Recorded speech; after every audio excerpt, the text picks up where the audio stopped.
Movie की शुरुआत में हम पॉल नाम के मॉडल को देखते हैं जिसका फ़ोटोशूट हो रहा था। यहीं पर हम पॉल की गर्लफ्रेंड मैरी को देखते हैं जो एक स्कूल में इंग्लिश टीचर है और अब वो अपने बॉयफ्रेंड पॉल के साथ ही रहती है। आगे हम इन दोनों को साथ में बैठा देखते हैं जहां मैरी रो रही होती है। दरअसल आजकल मैरी अपने रिलेशनशिप की वजह से काफ़ी परेशान रहती है क्योंकि उनकी ये रिलेशनशिप सिर्फ नाम की ही रह गई है। मैरी जब भी पॉल को फिज़िकल होने को बोलती है या फिज़िकल होने की कोशिश करती है तो पॉल उसे अपने से दूर कर देता है। वो ऐसा क्यों करता है या उसका करने का मन नहीं करता ये तो इसको ही पता होगा। अगर हमारे इंडिया में लोगों को इस तरह की लड़की मिल जाए तो वो नींबुओं को संतरों में तब्दील करने का हुनर रखते हैं। खैर छोड़ो, हमें क्या करना। अब यह ये कहता है कि मैं ऐसा ही हूँ। मैंने तो अपनी पुरानी गर्लफ्रेंड के साथ भी 1 महीना किया, फिर 6 महीने तक कुछ भी नहीं किया। ये सुनकर मेरी समझ जाती है कि साले का उठना बंद पड़ गया होगा। अब ये लोग एक रेस्टोरेंट में जाकर डिनर करते हैं, लेकिन जब ये डिनर करके बाहर निकलते हैं तो मैरी पूछती है कि क्या तुम मेरे साथ कुछ नहीं कर सकते? तुम वो सब कब करोगे, कब करोगे? अब बार बार बोलने पर पॉल गुस्सा हो जाता है और बोलता है ज़्यादा पका मत, इसके लिए पूरी लाइफ पड़ी है और जब उसका मूड होगा तब वो सोचेगा कि क्या करना है। ये जहरीले वर्ड सुनकर मैरी की ठरक ठंडी पड़ जाती है। उसे सच में काफ़ी दुख होता है और वो सोचती है कि साला किस कुत्ते से पाला पड़ गया है।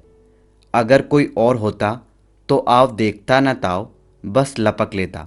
और फिर ऐसे ही कई महीने गुजर जाते हैं, लेकिन पॉल ने मैरी को छुआ भी नहीं। कई बार मैरी सोचती है कि वो पॉल को चीट करके दूसरे आदमी के साथ मज़े करे, लेकिन वो पॉल से बहुत प्यार करती थी, इसलिए ये सब नहीं कर पाती। फिर ऐसे ही जब ये दोनों घर पर होते हैं तो मैरी पॉल को अपने कपड़े उतारने को कहती है ताकि फिजिकल हो सके।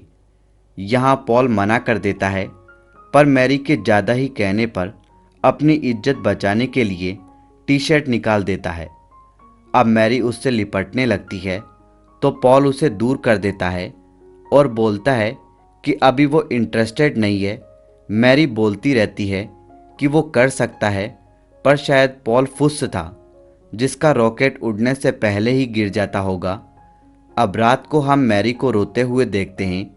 शारीरिक ज़रूरत पूरी न होने की वजह से वो सोचती है जो आदमी उसके शरीर से प्यार नहीं कर सकता वो उसके लायक नहीं है।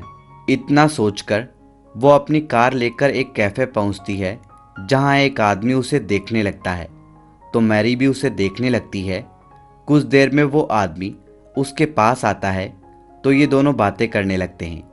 मैरी उसे खुद को शादीशुदा बताती है क्योंकि वो नहीं चाहती थी कि उस आदमी को पता चले कि मैरी ये सब हवस के लिए कर रही है। वहीं अब आदमी बताता है कि उसका नाम पावलो है।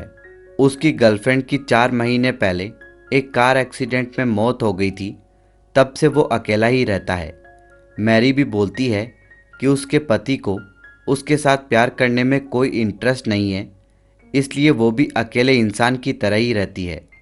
ये सब सुनकर पावलो के अंदर हलचल होने लगती है और वो मैरी को किस करने लगता है।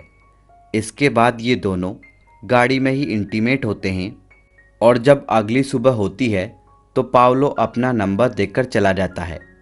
अब मैरी भी भागते हुए स्कूल पहुंचती है क्योंकि वो लेट हो गई थी। वहीं एक रात मैरी पॉल के साथ क्लब जाती है जहां पॉल कुछ लड़कियों के साथ डांस करने लगता है। मैरी उसे देखकर सोचने लगती है कि वो पॉल को छोड़ दे और अपनी लाइफ अपने तरीके से जिए, पर वो पॉल से बहुत प्यार करती थी, इसलिए ये सब अपने दिमाग से निकालकर यहाँ से जाने लगती है।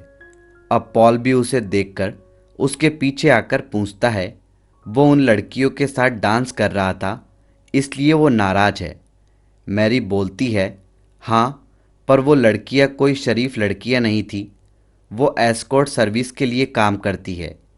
अगले दिन हम मैरी को पावलो के साथ इंटीमेट होते हुए देखते हैं। जब भी उससे रहा नहीं जाता वो पावलो के पास जाकर खुद को ठंडा कर लेती थी। वहीं वो पॉल को भी फिजिकल होने के लिए फोर्स करती रहती है, लेकिन बेचारी की फूटी किस्मत कि पॉल उसके साथ कुछ नहीं करता।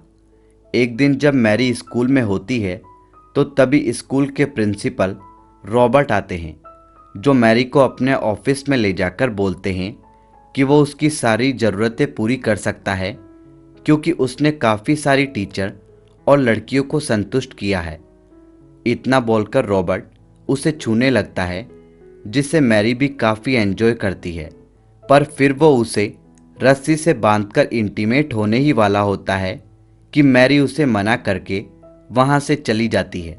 जब वो पावलो से मिलने जा रही होती है तो रास्ते में एक लड़का उसके साथ फिजिकल होने के लिए फोर्स करता है। वो बोलता है कि वो उसे $1000 देगा। ये सुनकर मैरी मान जाती है और यहीं फिजिकल होकर अपने घर चली जाती है। अगले दिन वो रॉबर्ट के पास जाकर उसके साथ भी फिजिकल होती है और खुद को ठंडा करती है। इसके बाद ये दोनों रेस्टोरेंट में जाकर डिनर करते हैं और अपने अपने घर चले जाते हैं। कुछ दिन बीतने पर मैरी की तबीयत खराब होती है तो पॉल उसे हॉस्पिटल लेकर जाता है। वहाँ पता चलता है कि मैरी प्रेग्नेंट है। मैरी इस बच्चे को पॉल का ही बताती है। वो बताती है कि वो एक रात फिजिकल हुए थे जिससे वो प्रेग्नेंट हो गई थी, पर असल में ये बच्चा किसका था ये तो मैरी को ही पता था। कुछ महीने बीतने पर मैरी की डिलीवरी आती है। वो पॉल को उठाने लगती है, पर पॉल रात को काफ़ी पीने की वजह से सोया हुआ था। जब वो नहीं उठता तो मैरी किचन में गैस स्विच ऑन करके हॉस्पिटल चली जाती है, जहां वो एक बेटे को जन्म देती है। दूसरी तरफ गैस ऑन होने की वजह से ब्लास्ट होता है, जिसमें पॉल मारा जाता है।